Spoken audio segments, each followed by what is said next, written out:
Harry has been utterly humiliated today, and he deserves it. Don't just have egg on their face now, Brittany. They have a whole omelette.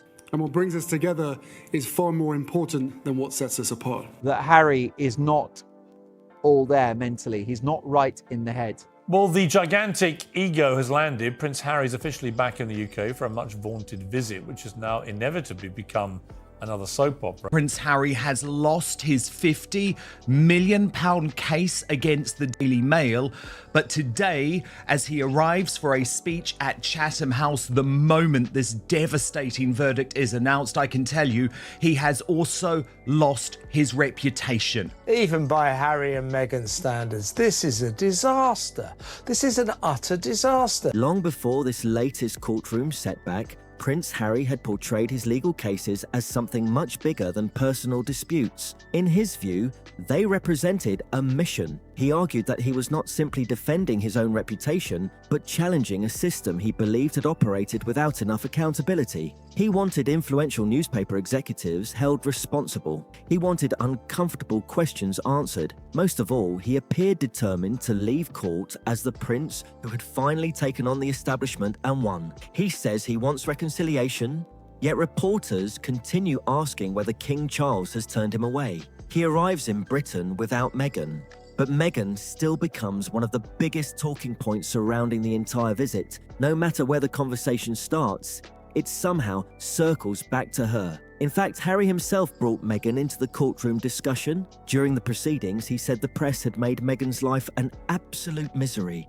His frustration over how his wife has been treated is nothing new. He has spoken publicly about those concerns for years. However, many of the disputed newspaper stories at the centre of this case dated back to a period long before Harry had even met Meghan. This man lied in court. He committed perjury. And he can sue me if he wants. King Charles must now strip his titles. He is morally bankrupt. He relied on phone hackers. He relied on criminals. And he has been exposed for the man he is, a man who will lie about the royal family, about the British press, and a man who I do not believe has any place anymore in this country. His wife, Meghan, absolutely hated the Mail. Now, poor boy, he has to do everything that Meghan wants for him. He tries his best, but this is ridiculous, and he's going to owe the court £50 million. That made her presence within his evidence stand out and immediately caught the attention of many people following the case. It also raised an obvious question. Why did a legal battle built around events from Harry's earlier life once again become so closely connected to Meghan? Harry may genuinely believe the two stories cannot be separated, that the experiences he faced years ago eventually shaped what his wife later experienced after joining the royal family. Critics, however, viewed the situation differently. Although Meghan stayed away from London, Harry still placed her at the emotional heart of his argument. To them, her absence did not stop her from becoming one of the defining parts of the public conversation surrounding the case. As Harry headed into an Invictus engagement, another damaging headline was already waiting for him. The timing could hardly have been worse. This verdict did not arrive while he was quietly back home in California, away from public attention. Instead, it landed while he was standing in London. So Harry then randomly, it's regarding 15 years ago in these articles that no one cares about. But that's because Harry, of course, is a member of the perpetually offended. He needs the victim narrative because that's all he's got. That's his shtick. That's his grift.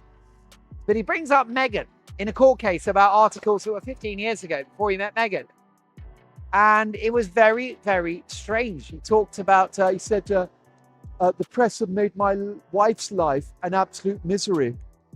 Everything blew up and her life as she knew it was over. Her ability to enjoy some semblance of privacy evaporated instantly. It's disturbing to feel that my every move, thought or feeling was being tracked. I became paranoid beyond belief. I always suspected those close to me. Yeah. So Why is he talking about Meghan? It's got nothing to do with Meghan. This is 15 years ago before he met her. During a visit that already seemed to be facing one complication after another. First came the continuing debate over his security arrangements. Then came the confusion surrounding Buckingham Palace accommodation. After that came fresh questions about whether King Charles would meet him at all.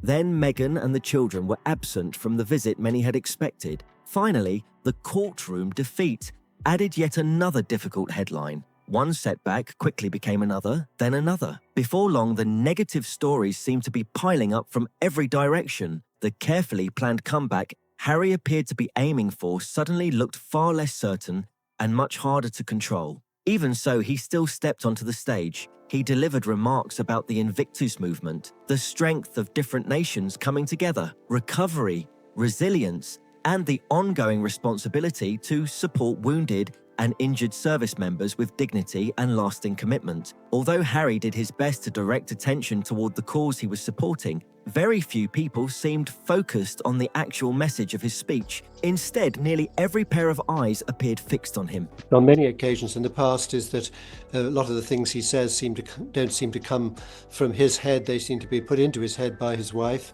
Meghan speak, you can often tell that when he's making public statements. This case, this verdict was make or break for the Duke of Delusion, and it is over. It's worth pointing out he's also dragged 7 other claimants down with him. Reporters closely studied his expressions instead of breaking down his remarks.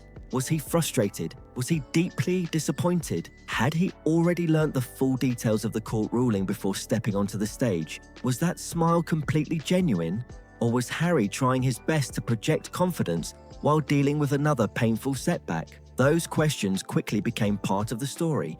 And that is exactly the kind of attention his team likely hoped to avoid, because this visit was supposed to reshape how the public viewed him.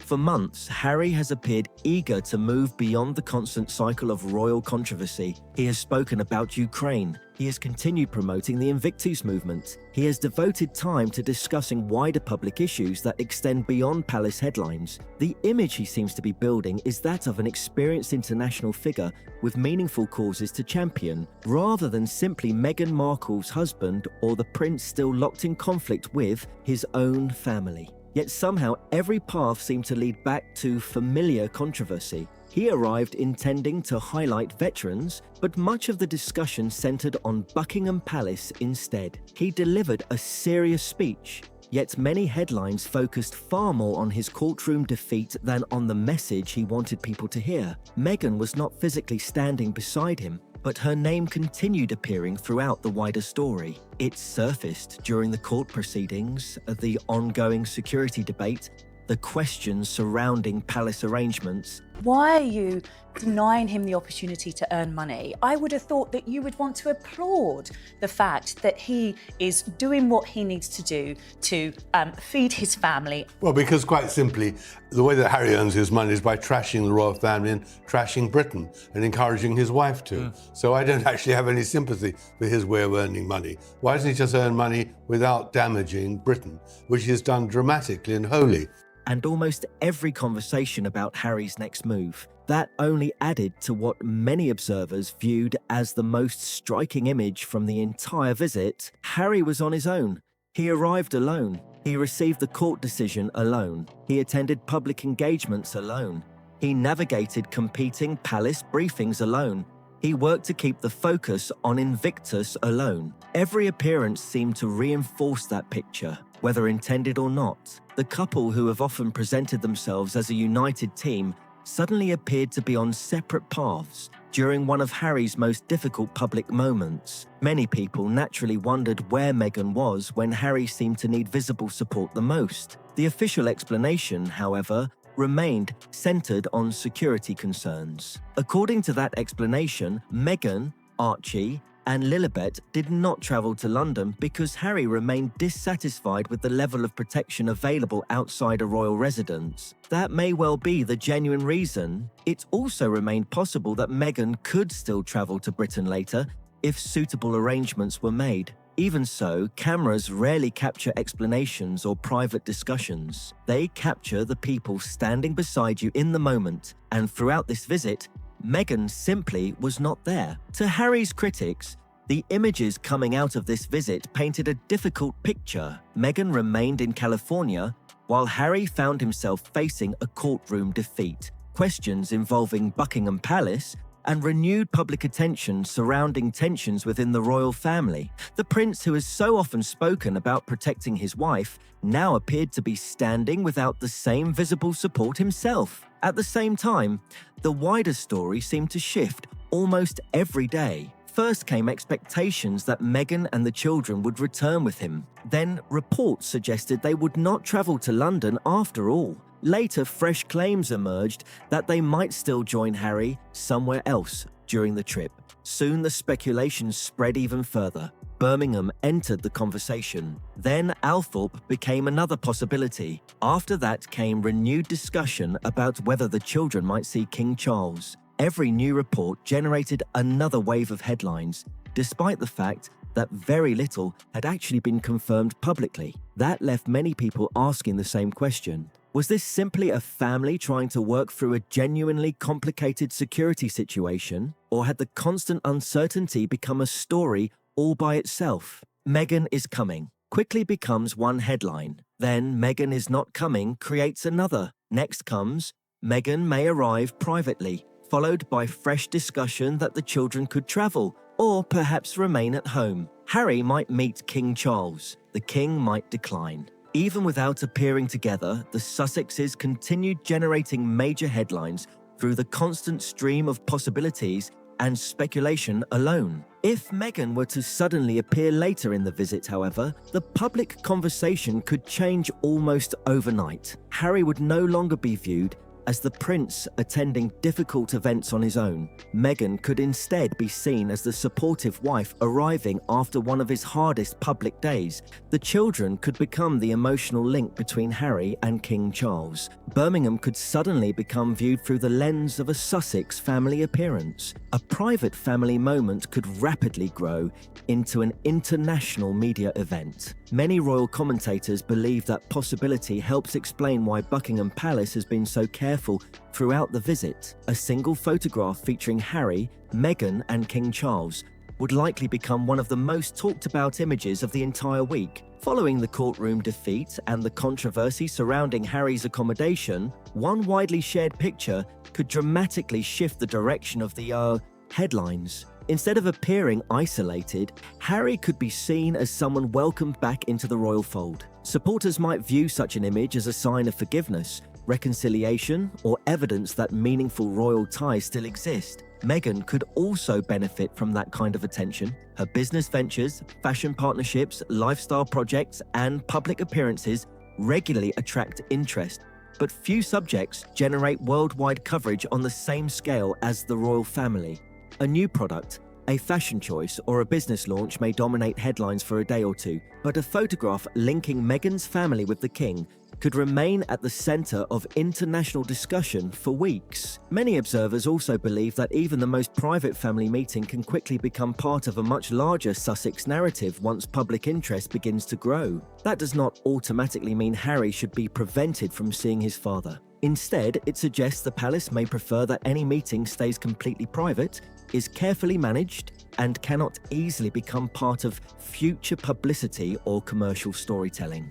Then another major controversy arrived with the Buckingham Palace accommodation dispute. One version of events suggested Harry had accepted an invitation to stay at the palace. The palace, however, presented a different timeline, saying Harry had initially declined the offer, later changed his mind after arrangements had already been altered, and could no longer be accommodated because staffing, security planning, and logistical preparations had already moved in another direction. Harry's representatives publicly expressed disappointment with how everything unfolded. Palace sources, meanwhile, maintained that Harry had been clearly informed about the situation from the beginning. Within only a few hours, what should have been a straightforward accommodation issue had developed into another full-scale battle of competing media briefings. The Sussex side appeared to leave the impression that the original offer had effectively been taken away. Palace officials, on the other hand, wanted the public to understand that Harry himself had created the problem by changing course too late. Two different camps, two conflicting timelines, two completely different accounts describing the very same invitation. That sharp contrast only fueled even more debate across newspapers, television, and social media. Reports soon followed suggesting that King Charles's patience had reached its limit. According to those reports, Charles wanted to remain a caring father and grandfather, but he also did not want to face ongoing uncertainty or feel pressured into making last-minute changes whenever plans shifted unexpectedly. The message many people took from the palace version was difficult to miss. Charles had tried to help. Harry had delayed making a decision. Harry had later changed his mind. Harry had created the confusion. Whether that picture was entirely accurate or simply reflected the palace's perspective became another subject of debate. Some wondered whether the king had genuinely grown frustrated, while others questioned whether palace aides were intentionally signalling that Charles would no longer allow himself to appear vulnerable. Whatever the reality may have been, the outcome remained the same. Harry no longer had a royal place to stay, and the possibility of a calm, private meeting with his father appeared to become much more uncertain. Harry's supporters, however, argued that Buckingham Palace contains hundreds of rooms and questioned whether suitable accommodation could really have been impossible to arrange. They also maintained that concerns about the safety of Harry and his family were the main reason the accommodation issue carried so much importance. At the same time, others pointed out that this was never as simple as reserving a room at a hotel. Royal staff, security teams, transport schedules, access, and other logistical details all needed careful coordination. Reports suggested Harry had been considering the invitation for several weeks, meaning a last-minute decision risked creating exactly the kind of disruption everyone hoped to avoid. And once again, Meghan's name became part of the wider conversation. Some commentators argued that Harry had been encouraged to continue fighting because Meghan has often spoken about her concerns regarding parts of the British press. Others have repeatedly suggested she plays an important role in his decision-making and encourages him not to back down. No evidence has been presented showing that Meghan instructed Harry to keep pursuing this legal case, and some reports have even suggested she was hesitant about continuing it. Even so, for Meghan's critics, those reports do little to change their overall view. Many of them already believe Harry continues fighting battles they associate with Meghan's frustrations, even while she remains thousands of miles away. Whether that perception is accurate or not, it has become a powerful part of the public conversation. At the same time, Harry and Meghan increasingly appear to be building two very different public identities, each focused on separate goals and audiences. Harry has continued emphasizing Invictus, veterans, international conferences, Ukraine security issues, and speeches centered on public service. The image he appears eager to project is that of a respected international figure whose work reaches well beyond ongoing royal controversy. Meanwhile, Meghan has been expanding her lifestyle and commercial profile. She has promoted products, developed new business ventures, and highlighted a fashion storefront that allows followers to find clothing and accessories connected to her public appearances. Fashion coverage has frequently drawn comparisons between Meghan's style and Princess Diana's, while some reports have also speculated about projects inspired by Diana's well-known off-duty fashion choices. Harry appears focused on building a reputation as a global public figure. Meghan appears focused on strengthening her position in the lifestyle and business world. Yet despite those different paths, both public identities continue to draw significant attention from the same royal connection. Much of Harry's influence comes from being the king's son. Meghan's international profile often receives another surge of attention whenever Princess Diana, Buckingham Palace, or the Sussex title becomes part of the conversation. Their professional priorities may be moving in different directions, but royal headlines continue connecting both stories. Whether they welcome that attention or not, those links remain a major reason their activities continue attracting worldwide interest. Then there was another detail that many people found impossible to ignore. While Harry delivered his speech at Chatham House, Prince William was carrying out a separate engagement at the London Welsh School only about 12 miles away. In a city the size of London, that is a remarkably short distance. Yet there was no announced meeting, no public phone call, no private reunion, and no indication that William intended to close that gap. Physically, the brothers were relatively close together. Emotionally, however, they appeared farther apart than they had been in years. Harry has repeatedly spoken about the importance of family. William was nearby. Harry has also expressed his wish for reconciliation. William continued with his own schedule after years of interviews, public disagreements, and deeply personal details published in Spare. Those 12 miles may as well have felt like 12,000. For many royal observers, William remains the central reason any return to an official royal role appears highly unlikely. King Charles may still hope to maintain some level of contact with his younger son. He may also wish to spend time with Archie and Lilibet, if circumstances allow. However, there has been little indication that William supports the idea of Harry returning to any form of part-time royal position. For many commentators, that possibility appeared to close years ago, and nothing that unfolded during this turbulent week suggested that door was about to open again. Even with all the recent tension, there are signs that the palace has not completely closed the door on Meghan or the children. According to reports, a palace source said that an invitation for Harry, Meghan, Archie, and Lilibet to stay at a royal residence during a future visit remains available. That small detail carries real significance. Harry may have missed the opportunity on this occasion, but it does not necessarily mean the family has been permanently excluded from future arrangements. King Charles may be frustrated by the ongoing disagreements with his younger son, yet reports continue suggesting he has not given up hope of maintaining a relationship with his grandchildren. Separate reports have also claimed that Archie and Lilibet had already been told about the planned trip and were excited about the possibility of visiting Britain. Those reports come from unnamed sources and have not been independently confirmed. If they are accurate, however, they add another emotional layer to the situation. Harry would not simply be navigating disagreements with the palace, he could also be facing the possibility of disappointing Archie and Lilibet after they had reportedly spent months looking forward to the visit. This is also the point where Harry's overall plan appeared to become extremely difficult to manage. He seemed to be trying to fit an extraordinary number of major events into a single week. There was Invictus. There was Wellchild.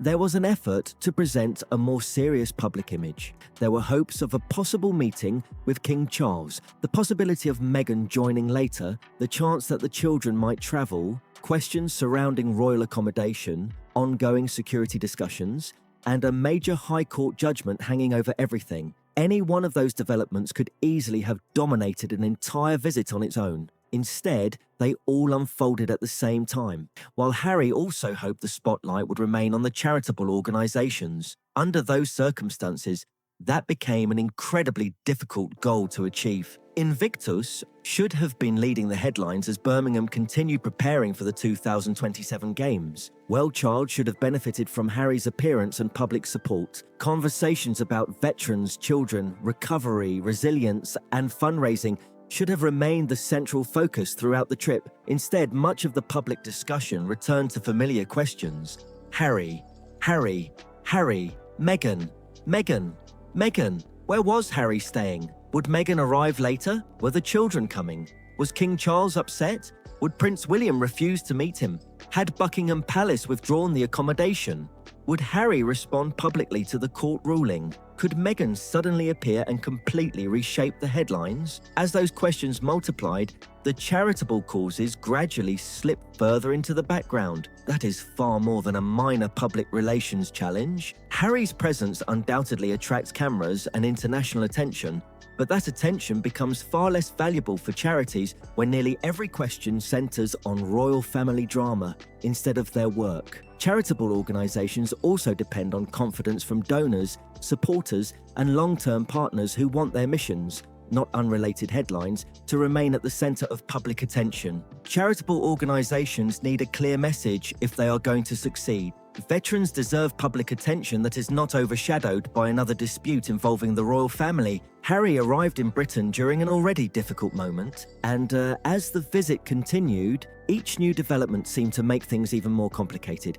He arrived without Meghan, He lost the court case. He publicly described the ruling as a whitewash. Then came more setbacks. The Buckingham Palace accommodation dispute dominated headlines. Prince William carried out an engagement nearby but did not meet with him. Reports claimed King Charles was growing frustrated. At the same time, conflicting accounts from the Sussex team and palace sources created another public argument over what had really happened. The serious image Harry hoped to project was quickly overshadowed by more royal drama. Another important question now hangs over the rest of the visit. Harry has already released a strongly worded statement about the court ruling. If he later gives a longer interview criticizing the palace, the press, or even his father, the disagreement could grow even larger. That leaves Harry facing a major decision. Does he lower the temperature, return the spotlight to Invictus, and focus on the veterans and charities that brought him to Britain? Or does he continue speaking out publicly